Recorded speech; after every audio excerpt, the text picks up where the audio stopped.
Merci de nous rejoindre sur Radio J comme chaque matin. L'élu échirolois Mohamed Makni s'est-il rendu coupable d'apologie du terrorisme à travers un post Facebook en reprenant à son compte le terme de résistance? Il avait en tout cas provoqué l'émoi des organisations juives et de son camp politique et il avait rendez-vous ce mardi, justement 20 février, devant un tribunal. Pour en parler, nous sommes avec l'avocate Cindy Samama, avocate notamment de l'organisation juive européenne. Bonjour Cindy.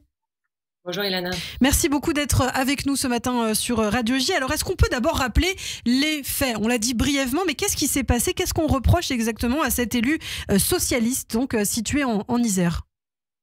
Alors effectivement, cette personne avait en fait publié un message sur son compte Facebook dans lequel il qualifiait les actes du 7 octobre comme un acte de résistance.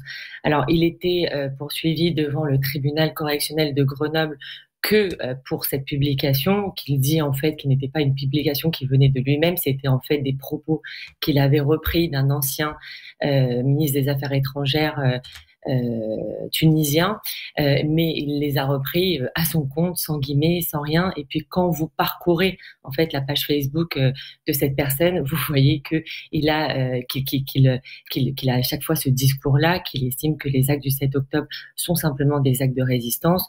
Et on a même découvert dans un article de journal qui disait que le Hamas avait une légitimité pour récupérer ces territoires. Donc voilà, c'était un petit peu... Alors, on va revenir sur l'audience, justement. Alors, c'est assez intéressant parce que l'homme, je crois, a récidivé un petit peu dans son antisémitisme, dans sa défense, finalement, hein, Cindy.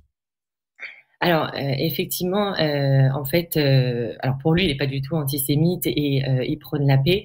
Alors que quand vous voyez effectivement ces messages, il prône tout sauf la paix. Lorsqu'on avait parcouru un petit peu son profil Facebook, on avait constaté donc de tels propos. Et on s'est permis donc Laure Bérébi et moi-même qui représentions l'organisation juive européenne à cette audience et aux côtés de mon confrère Eric Attab qui représentait le CRIF, on s'est permis de lui poser certaines questions pour voir effectivement s'il reconnaissait les faits et s'il se rendait compte de la gravité. Donc on lui a posé notamment la question de savoir ce que le Hamas représentait pour lui. À aucun moment il nous a dit que le Hamas était une organisation terroriste. À aucun moment. Et on lui a également posé la question de ce qu'il pensait des faits du 7 octobre.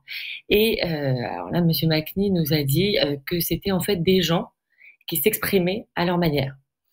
Donc voilà, c'était les propos qui nous ont fait un peu monter de la chaise, qui nous ont un peu interloqués. Et on voit en fait que M. Makni, pour lui, il n'y a pas du tout d'infraction, alors que c'est purement de l'apologie du terrorisme. Alors justement, c'est compliqué ou pas aujourd'hui de démontrer qu'il y a apologie de terrorisme? Parce qu'il y a énormément de personnes qui se sont exprimées après le 7 octobre sur les réseaux sociaux dans des termes parfois très problématiques. Cette qualification justement d'apologie du terrorisme, est-ce qu'elle est difficile à démontrer? Alors effectivement, elle est difficile et c'était tout le débat lors de cette audience. L'apologie du terrorisme, c'est faire de dire quelque chose de favorable concernant des actes aussi graves. Et à cette audience, pour moi, il n'y avait pas de débat. Pour le procureur, il n'y avait pas de débat non plus concernant cette infraction et concernant l'infraction reprochée à M. Makni. En revanche, son conseil a essayé de plaider le fait que le texte n'était pas clair et qu'elle demandait du coup la relaxe par rapport à ça, sachant pour elle également qu'il y avait un débat concernant le fait que le 7 octobre était un acte terroriste. Donc c'était un petit peu la chose. Et ce qui était un petit peu aussi qui nous a un petit peu interloqué à cette audience, c'est que nous, en tant qu'avocats, on doit communiquer les écritures et pièces en amont de l'audience qu'on a fait nous spontanément quelques jours avant l'audience. Et notre confrère qui représentait M. Makni avait des pièces et des conclusions de relax qu'elle nous a pas du tout communiquées. Et donc, ça nous a fait un petit peu réagir puisque elle a voulu plaider une relax sur des textes on n'était pas informés. On a demandé bien évidemment le rejet de ces pièces. Alors très rapidement justement, qu'est-ce que vous avez demandé et qu'est-ce qui a été requis? Alors nous, on a demandé bien évidemment la condamnation de Monsieur Macni avec des dommages et intérêts au nom de l'organisation juive européenne. Nous, on n'est pas le parquet, donc on plaide pas la peine, mais c'est vrai qu'on met un point d'honneur à ce qu'il y ait des peines exemplaires. Le parquet a requis 4 mois d'emprisonnement avec sursis, 800 € d'amende, donc 400 avec sursis, et 1 an d'inéligibilité.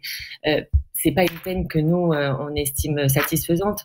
Alors sur la dernière peine, la privation de droit, c'est bien parce que c'est un élu municipal et un président d'une association. Donc effectivement, c'est important, sachant qu'il a un statut et que de par statut, il aurait dû effectivement avoir modéré ses propos.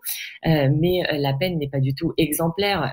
L'apologie du terrorisme, c'est normalement 5 ans d'emprisonnement et 75 000 € d'amende. Ce sont les peines qui peuvent être encourues. Donc là, on est bien loin des peines qui sont encourues.